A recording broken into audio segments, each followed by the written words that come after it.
আসসালামু আলাইকুম everyone, welcome to Sathi kitchen. আজকে আমি আপনাদের মাঝে ডিম, আটা, বেকিং পাউডার ছাড়াই খুব সহজে আম দিয়ে কেক বানিয়ে শেয়ার করব। তো কেক বানানোর জন্য প্রথমে আমি ব্লেন্ডারে নিয়ে নিলাম 1 কাপ সুজি, নিয়ে নিলাম 1/2 কাপ চিনি, নিয়ে খুব ভালোভাবে ব্লেন্ড করে একটি বাটিতে ঢেলে নিব।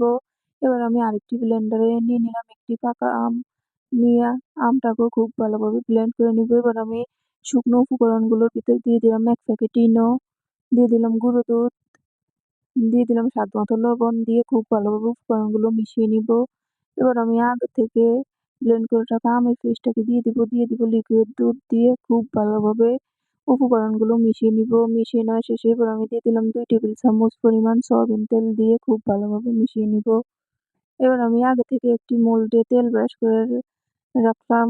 এবার আমি উপর থেকে ডোটাকে ঢেলে এভাবে ট্যাপ করে নিব। এবার আমি এই পাতিলটাকে আগে থেকে 10 মিনিট প্রিহিট করে নিয়ে কেকের মোলটাকে দিয়ে ঢাকনা দিয়ে ঢেকে দিব 10 মিনিট। 10 মিনিট পর ঢাকনাটা তুলে দিয়ে দিব বাদাম গুঁড়ো, দিয়ে আবারও ঢাকনা দিয়ে ঢেকে দিব 20 মিনিট। 20 মিনিট পর দেখুন আমার কেকটা হয়ে গেছে। এবার আমি আপনাদের মাঝে কেকটা কেটে দেখাচ্ছি। দেখুন আমার কেকটা কতটা সুন্দর এবং পারফেক্ট হয়েছে। এভাবে আপনারাও চাইলে খুব সহজে বানিয়ে নিতে পারেন আম দিয়ে কেক। এটা খেতে কিন্তু দারুণ মজার হয়। ভিডিওটি ভালো লাগলে অবশ্যই লাইক, কমেন্ট, শেয়ার এবং ফলো